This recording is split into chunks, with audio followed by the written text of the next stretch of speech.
नमस्कार दोस्तों, ये मेरी अगली वीडियो है। चैप्टर का नाम है प्रोनाउन यानी सर्वनाम। देखिए इसकी डेफिनेशन है, a pronoun is a word which is used in place of a noun. जो शब्द नाउन यानी संज्ञा के स्थान पर प्रयुक्त किया जाता है, प्रोनाउन यानी सर्वनाम कहलाता है।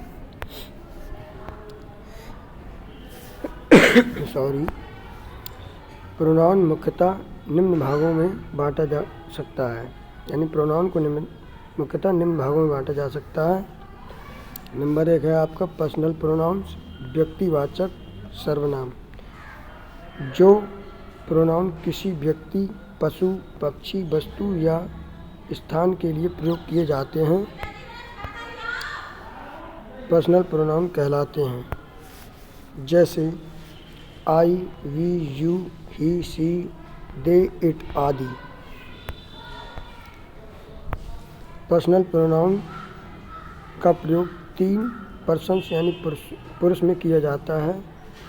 आपका फर्स्ट पर्सन उत्तम पुरुष, बात करने वाले व्यक्ति होता है, यानी बात करने वाला व्यक्ति होता है। सेकंड पर्सन द्वितीय पुरुष, बात सुनने वाला व्यक्ति होता है। थर्ड पर्सन अन्य पुरुष, किसी अन्य व्यक्ति या वस्तु होती है जिसके बारे में कुछ कहा जाता है, यानी जिसके बारे में बात कही जाती है। जैसे आपका पर्सन और केस, फर्स्ट पर्सन नॉमिनेटिव आपका आई और we, possessive my, mine, our, ours, objective me और अस। सेकंड पर्सन में है आपका यू और आपका ये पॉसेसिव है आपका योर, योर्स, यू।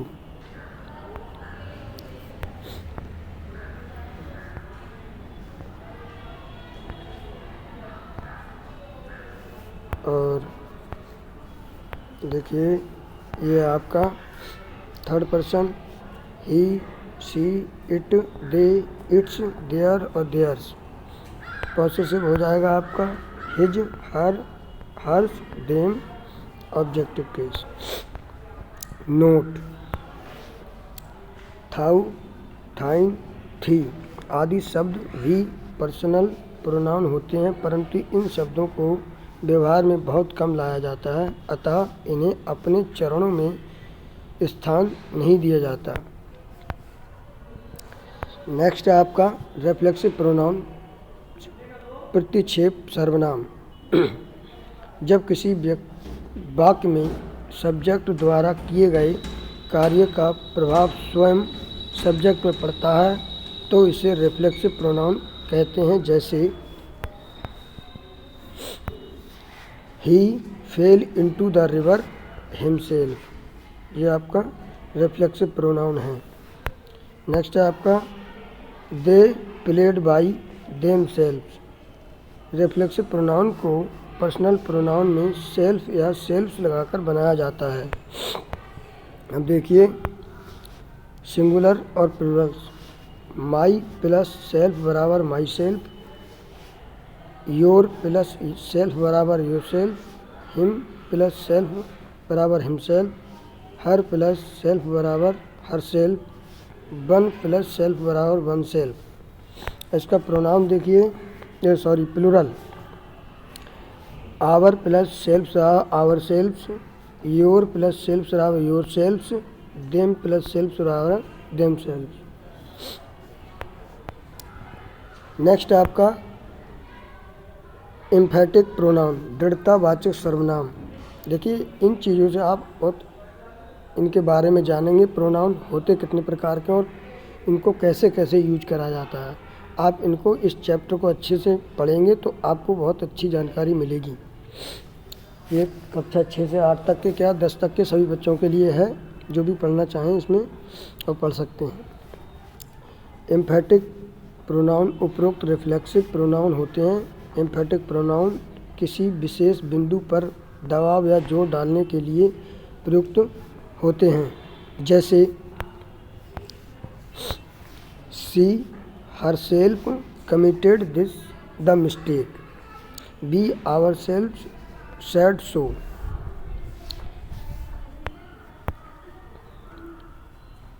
सामान्यतः रिफ्लेक्सिव प्रोनाउन का प्रयोग शब्द के तुरंत बाद होता है जिस पर दबाव दिया जाना है।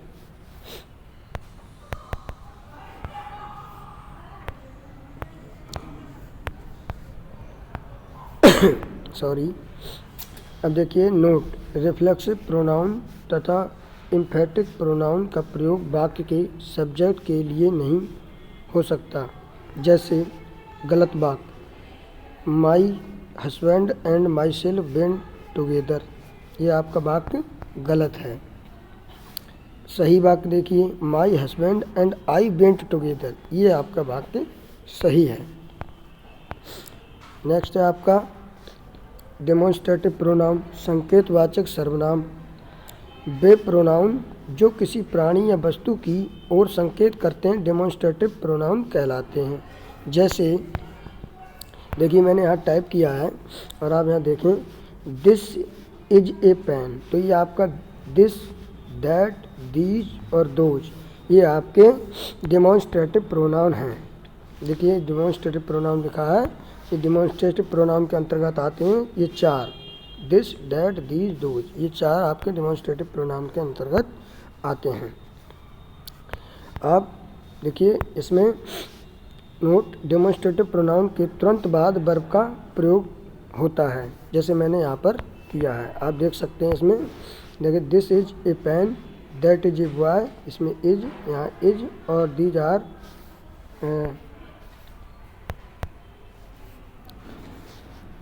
आर बुक्स और दोज आर कैमल्स।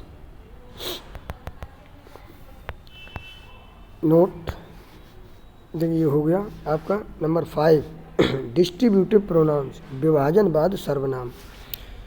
जो शब्द किसी प्राणी, वस्तु या उनके समूह को एक एक कर व्यक्त करें डिस्ट्रीब्यूटिव प्रोनाउन कहलाते हैं। ये चार होते हैं।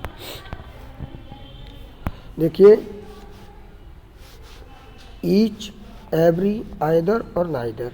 जैसे each of the boy spoke at the meeting, इसमें जो ईच है ये आपका डिस्ट्रीब्यूटिव प्रोनाउन है। और दूसरा every student will get a prize, इसमें ये भी एवरी, इसमें either of you can do it, neither of them is guilty.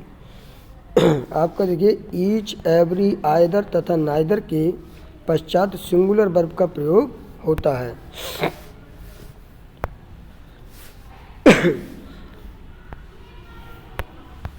Next आपका नंबर 6, इंटेरोगेटिव प्रोनाउन, प्रश्नवाचक सर्वनाम। इंटेरोगेटिव वर्ड्स जो प्रश्न पूछने के लिए प्रयुक्त होते हैं इंटेरोगेटिव प्रोनाउन कहलाते हैं। जैसे who, whom, what, which, whose, why, how आदि। जैसे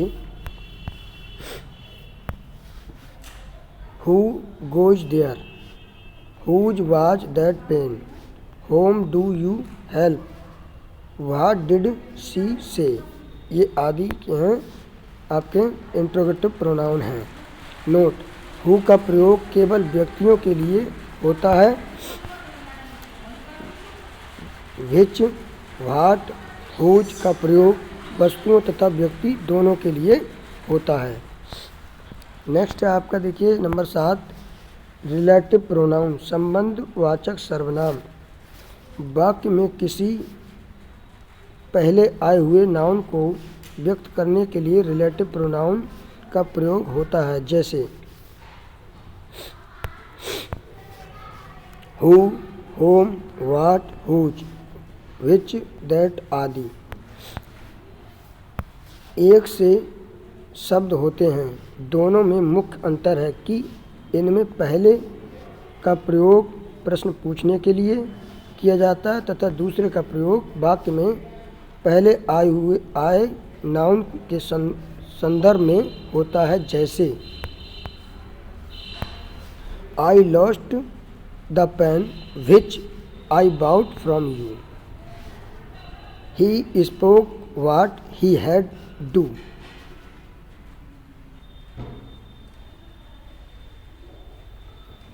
That is the girl. यहाँ देखिए मिसअंडरस्टैंडिंग हुई है, भूल गए हैं लिखना, टाइप करना, टाइप मास्टरिंग टाइप करना भूल गए हैं।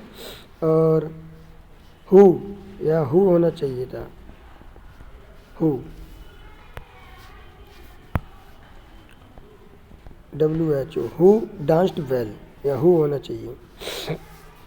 देखिए all that glitters is not gold.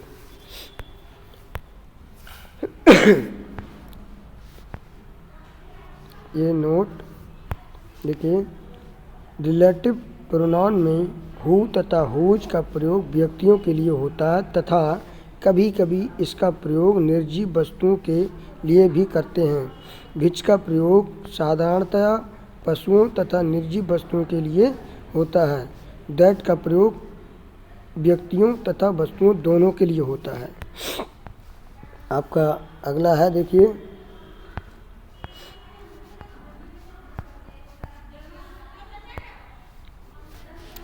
Infinitive pronounce, अनिश्चितवाचक सर्वनाम। जब किसी प्रोनाउन का प्रयोग साधारण रूप से किया जाता है तथा वह किसी विशेष व्यक्ति या वस्तु की ओर संकेत नहीं करता, वह इन्फिनेटिव प्रोनाउन कहलाता है। जैसे anybody, one, all, few, many, none, some, everybody, somebody, everyone आदि। जैसे देखिए, anyone can buy a ticket, one should do one's duty, all wish to be happy, many of them laughed loudly, some are weren't great, few attended the function, somebody knocked at the door, everybody has to work hard। इससे आपने सीखा noun के बारे में, ये आपने सब noun के बारे में सीखा और मैं उम्मीद करता हूँ कि आपको वीडियो पसंद आई होगी।